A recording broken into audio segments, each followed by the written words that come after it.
inside the convo, and the red and the black over there at Point Pleasant certainly fired up as Derek Rake at 149 pounds gets the big pin for the Bobcats to put him ahead in the duel.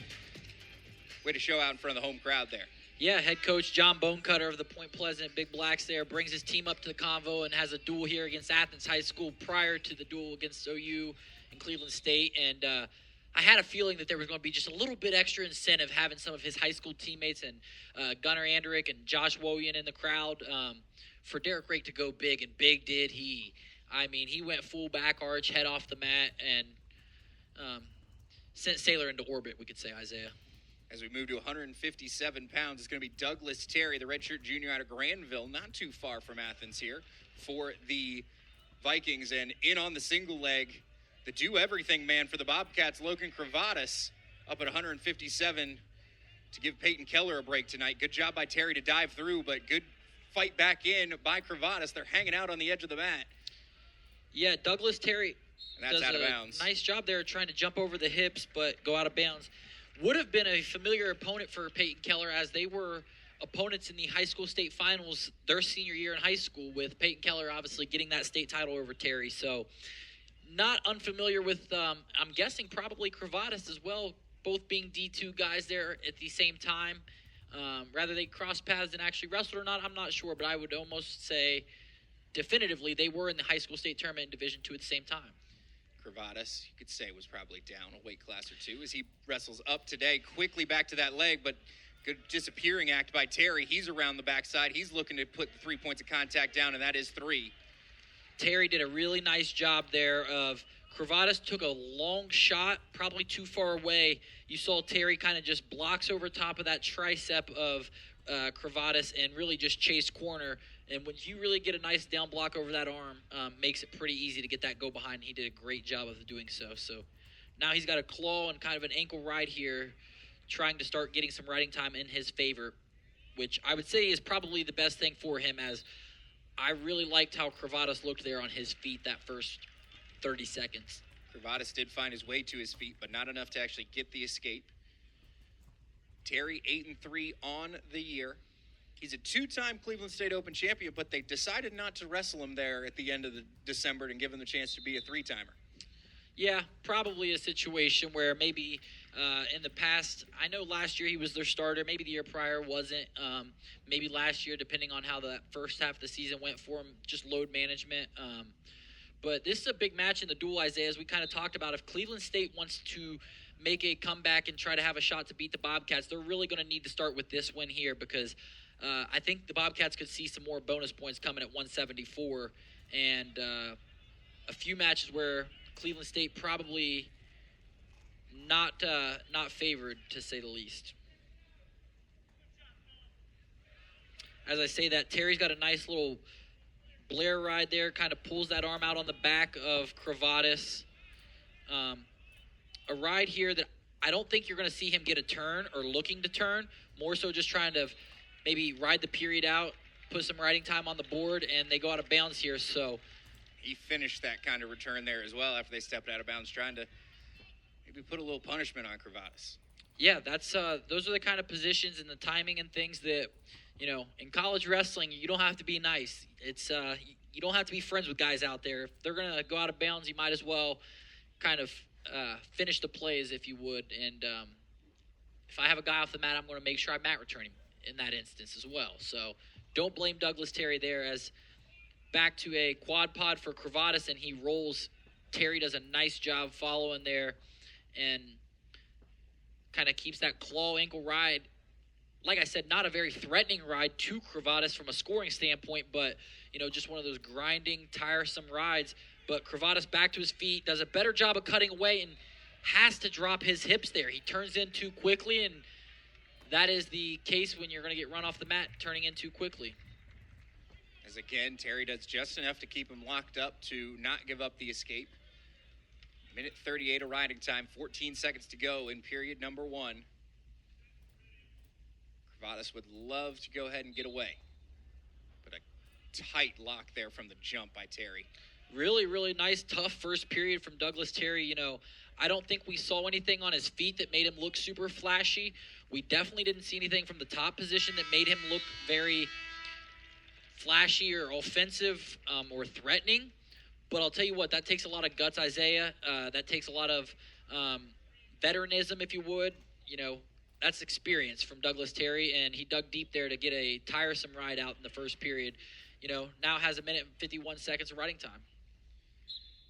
Terry with one of the 2 wins they had when they saw Purdue at the end of 2024. And there you see a nice straight-on single shot. leg. Yeah, it was a very straight-on. Looked like it was a double attempt that kind of transitioned into a single. And now you're going to see Douglas Terry try to shelf this on his outside right leg. He does that. Now he's getting above the knee, and he's going to have Cravatas in some serious trouble here from this position. So while we didn't see many scoring attempts from Terry in the first period, he comes out and punches Cravatas right in the mouth in the start of the second. As he seems pretty content to just do a lot of riding in this match. He's up 6-0. He's looking to go ahead and put together another long ride. Yeah, and that might be the game plan for Douglas Terry. I know a lot of guys in college who wanted to get a first period takedown. I want to ride you out, get you tired, and then you're going to be easier to score on come the second and third period. It's kind of like soften them up. So clearly he knew what he was doing, came out and scored right away in the second period, and now he's back into the position he was in the second period. But as I mentioned, going to get hit for stalling there because that ankle ride is just not a very offensive, threatening position from the top. Right, especially that's a rule that they've talked about in the last couple of years. When you are hand on the ankle, holding the ankle, they will start counting you at 5 seconds for that one. Yeah, and it's become really popular that you see kind of guys hooking an ankle on top with their own leg. As you see Terry starting to there, kind of avoids that, goes crab ride. But yeah, grabbing the ankle, tight waist ankling, or stepping over and just sitting on an ankle to ride guys. They've really tightened up on that here in college wrestling over the past few years. Terry still just trying to pull Cravatas over, but now Cravatas has had a leg, had hips, and he's away. Looked pretty fancy there as he goes quick back into the slide-by attempt. Yeah, nice job by Cravatas. As we say that, Terry back in on that same exact single leg. This time there's a better angle to it, and it looks like it might make his finish a little bit easier.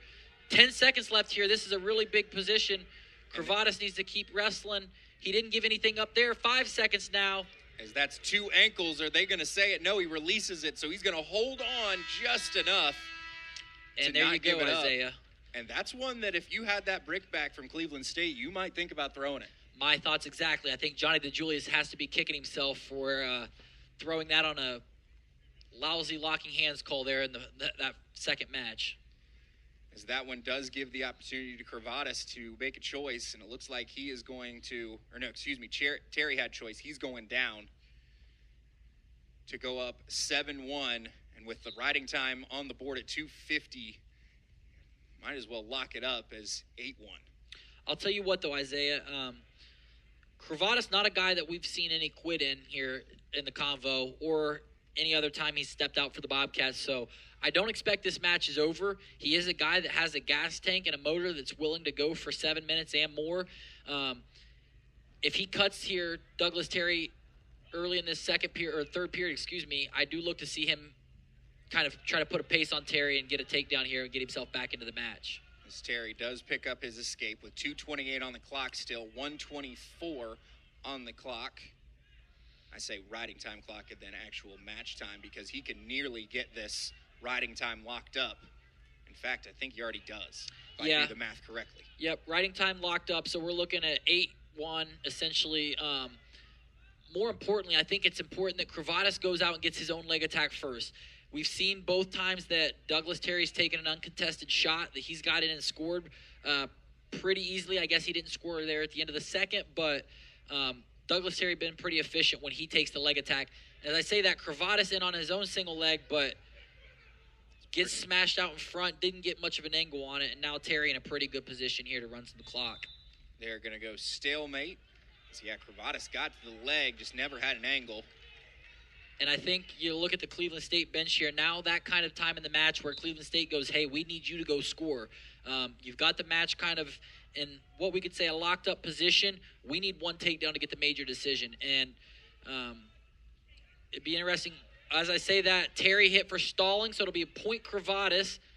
And Cravatas is going to keep trying to fight down there on the bottom. He gets up, but Terry's got a leg now. Cravatas has sat the corner, but it's not going to be enough. Terry's going to run around. Really nice job on Douglas Terry's part of, as he was kind of in that scramble situation, drops in on the high crotch. And this is where the stall call could change things here. 10-8, a reversal or escape will erase the major decision, and we're not going to see it. So Douglas Terry with a point for riding time. Goes up 11-2, so he does pick up the 4 points. Good job on his part. You know, what started off as a slow kind of grinding match really picked up some scores there along the way, and really nice performance there for Douglas Terry and the Vikings.